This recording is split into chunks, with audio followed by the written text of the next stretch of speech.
మహారాష్ట్రలో ఘోర ప్రమాదం జరిగింది. డిప్యూటీ సీఎం అజిత్ పవార్ మృతి చెందారు. విమానం ల్యాండ్ అవుతున్న అంటే ల్యాండింగ్ కి కొద్దిసేపటి క్రితమే అంటే కొద్దిసేపటి ముందే పంట పొలాల్లో క్రాష్ అయినటువంటి సిచ్యువేషన్ మనకు కనిపిస్తోంది. ఆ క్రాష్ అయినటువంటి ప్లేస్ లో మనం చూస్తున్నాం పూర్తిగా పంట పొలాలే ఉన్నాయి, నిర్మానుష్యంగా ఉంది.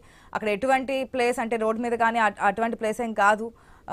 పంట పొలాల్లోనే క్రాష్ అయింది. క్రాష్ అయిన తర్వాత విమానానికి సంబంధించిన నమూనాలు కూడా ఏ విధంగా కాలి బూడిదైపోయి మనం చూసాం.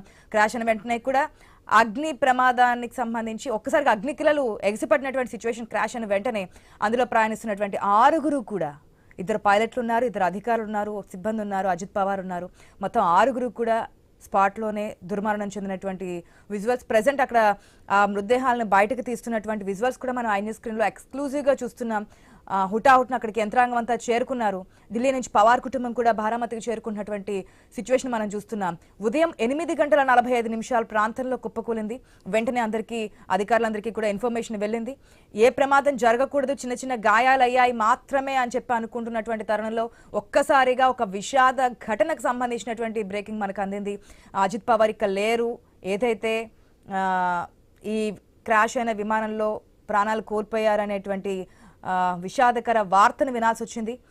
ఏదైతే బారామతిలో బహిరంగ సభ జరగబోతుంది, ఆ సభకు వెళ్తుండగానే ఈ మధ్యలోనే ఈ విమానం అనేది క్రాష్ అవ్వడం, ఒక్కసారిగా మంటలు చెలరేగడం, విమానంలో ఉన్నటువంటి 6 కూడా దుర్మరణం పాలైనటువంటి సిచ్యువేషన్ మనం చూస్తున్నాం.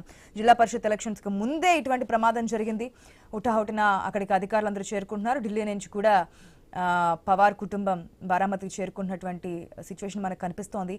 పూర్తి డీటెయిల్స్ మా ప్రతినిధి కిరణ్ ద్వారా తెలుసుకుందాం. కిరణ్ అడిగిన తర్వాత మళ్ళీ రామ్మోహన్ గారి దగ్గర నుంచి మనం అనాలిసిస్ తెలుసుకుందాం. రైట్ కిరణ్, ఎంతసేపట్లో మనకు ఒక క్లారిటీ వచ్చే అవకాశం ఉందనుకోవచ్చు? ఏం జరిగింది అనేది, పైలట్ లాస్ట్ మెసేజ్ ఏంటి అనేది, వీటన్నిటి సంబంధించి క్లియర్ ఇన్ఫర్మేషన్ ఎప్పటికల్లా మనకి బయటకు వచ్చే ఛాన్స్ కనిపిస్తోంది? ఆశా, యావత్ దేశంలోనే ఒక విషాద ఘటన అని చెప్పొచ్చు. వైఎస్ రాజశేఖర రెడ్డి మరణం తర్వాత మరో అతిపెద్ద వివిఏపీలకు సంబంధించి ప్రమాదం అని కూడా చెప్పొచ్చు. ఈ ప్రమాదంలో డిప్యూటీ సీఎం అజిత్ పవార్ తో పాటు 2 పైలట్లు, అదేవిధంగా వ్యక్తిగత సిబ్బంది అంటే మొత్తం 6 చనిపోయినట్టు కూడా ఇప్పుడు కొద్దిసేపు క్రితం డీజీసీ అధికారిక ప్రకటన చేసింది. అయితే మహారాష్ట్రలో ఎన్సీఏ సీనియర్ నాయకులుగా డిప్యూటీ ముఖ్యమంత్రిగా ఉన్నటువంటి అజిత్ పవార్ మరణంతో మహారాష్ట్రలో విషాద ఛాయలు అలుముకున్నటువంటి పరిస్థితి అయితే ఉందని చెప్పొచ్చు.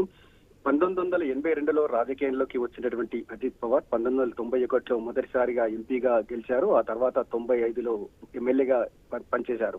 ఎమ్మెల్యేగా గెలిచిన తర్వాత ఎమ్మటే మంత్రిగా అయ్యారు. ఎన్నోసార్లు డిప్యూటీ ముఖ్యమంత్రిగా పనిచేశారు. మహారాష్ట్రలో ఆయన్ని వివాద రహితుడిగా, అవినీతి దూరంగా ఉండేటువంటి అజిత్ పవార్ ను దాదా అని మహారాష్ట్ర ప్రజలు పిలుచుకుంటారు.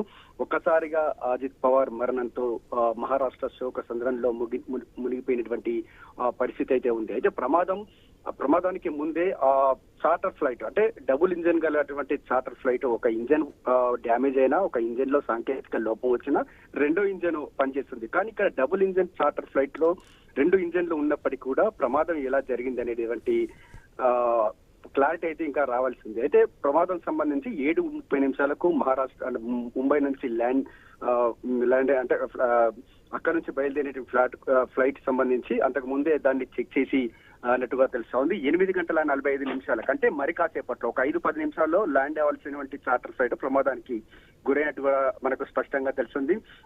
ప్రమాదం వార్త తెలుసుకున్నటువంటి అజిత్ పవార్ అభిమానులు కావచ్చు, అనుచరులు కావచ్చు, పార్టీ కార్యకర్తలంతా కూడా అజిత్ పవార్ క్షేమంగా రావాలని కూడా భగవంతుని ప్రార్థించినటువంటి పరిస్థితి అయితే ఉంది. అయితే వాస్తవానికి ప్రమాదం జరిగిన వెంటనే 6 స్పాట్ లోనే చనిపోయినట్టు కూడా తెలుస్తా ఉంది. వారిని ప్రమాదం జరిగిన తర్వాత శకలాలు తొలగించి వారి మృతదేహాలకు సంబంధించి ఆసుపత్రికి తరలించారు. కానీ అధికారిక ప్రకటన మాత్రం చేయలేదు. ఆసుపత్రి వద్ద పెద్ద ఎత్తున కార్యకర్తలు అంటే ఆయన క్షేమ సమాచారంపై ఆందోళన చేస్తున్నటువంటి నేపథ్యంలో మరి కొద్దిసేపటి క్రితమే వాళ్ళు అధికారిక ప్రకటన చేశారు. అయితే ప్రమాదం ఎలా జరిగింది అనేది మాత్రం ఇంకా క్లారిటీ రావాల్సి ఉంది. ఎందుకంటే డబుల్ ఇంజన్ సంబంధించి చార్టర్ ఫ్లైట్ డబుల్ ఇంజన్ ఉన్నప్పటికీ కూడా ఒక ఇంజన్ పని చేయకుండా ఇంకో ఇంజన్ పనిచేస్తుంది. ఈ సదుపాయం ఉన్నప్పటికీ కూడా ప్రమాదం ఎలా జరిగింది అనేటువంటి ఆందోళన అయితే వ్యక్తమవుతోంది. బ్లాక్ బాక్స్ లో ఏముంది అంటే బ్లాక్ బాక్స్ సంబంధించినటువంటి అందులో ఏముంది, ఆ ప్రమాదానికి సంబంధించి అంతకు ముందు ఏం జరిగింది అనేది మొత్తం కూడా ఆ బ్లాక్ బాక్స్ లో ఉంటుంది. ఆ బ్లాక్ గుట్టి విప్పితే గనక ఈ ప్రమాదానికి సంబంధించిన కారణాలు తెలిసేటువంటి అవకాశాలు అయితే ఉన్నాయని చెప్పొచ్చు. మొత్తానికైతే అజిత్ పవార్ మరణంతో కూడా మహారాష్ట్ర తీవ్ర దిగ్భ్రాంతిలో ఉన్నట్టుగా తెలుస్తోంది. మహారాష్ట్ర ప్రజలంతా కూడా శోక సంద్రంలో మునిగిపోయినటువంటి పరిస్థితి అయితే ఉందని చెప్పొచ్చు. అప్పటి వైఎస్ రాజశేఖర రెడ్డి మరణం తర్వాత అతిపెద్ద ప్రమాదంగా ఇప్పటికే అధికారులు కూడా గుర్తించారు. అయితే ఆ బ్లాక్ బాక్స్ సంబంధించి కొద్ది రోజుల్లో క్లారిటీ వచ్చేటువంటి అవకాశాలు ఉన్నాయని చెప్పొచ్చు. ఆ బ్లాక్ బాక్స్ మొత్తం కూడా విప్పితే గనక ఈ ప్రమాదానికి సంబంధించి ప్రమాదం ఎలా జరిగింది అనేటువంటి పూర్తి ఆధారాలు దొరికేటువంటి అవకాశాలు ఉన్నాయని చెప్పొచ్చు. ఆశ. Right, thanks for the update Kiran. మరొకసారి ఇన్ఫర్మేషన్ వస్తుండగా మళ్ళీ మిమ్మల్ని కాంటాక్ట్ అవుతాం లేటెస్ట్ అప్డేట్స్ కోసం. మొత్తంగా చూస్తే ఉదయమే ఒక బ్యాడ్ న్యూస్తో అయితే స్టార్ట్ చేశాము. ఒక విషాదకర వార్త. మహారాష్ట్ర డిప్యూటీ సీఎం అజిత్ పవార్తో పాటు మరొక 6 కూడా దుర్మరణం పాలయ్యారు. అక్కడ ప్రజెంట్ సహాయక చర్యలు జరుగుతున్నాయి. అంటే అక్కడ ఏదైతే ఉందో ఆ ఫ్లైట్లో ప్రయాణిస్తున్నటువంటి వారిని బయటకు తీస్తున్నటువంటి విజువల్ కూడా మనం చూస్తున్నాం. ఢిల్లీ నుంచి పవార్ కుటుంబం కూడా బారామతికి బయలుదేరినటువంటి సిచ్యువేషన్ మనకు కనిపిస్తోంది. కొద్దిసేపట్లోనే ల్యాండ్ అవుతుందన్న సమయంలో ఈ విధంగా క్రాష్ కావడం, ఫ్లైట్ ఒక్కసారిగా మంటల్లో కాలి బూడిదైపోవడం మనం చూస్తున్నాం. ఎస్ రామ్మోహన్ రావు గారు, మనకు అజిత్ పవార్ గారి గురించి మాట్లాడదలుచుకుంటే 67 ఏళ్ల వయసు అయినది. 22 జూలై 1950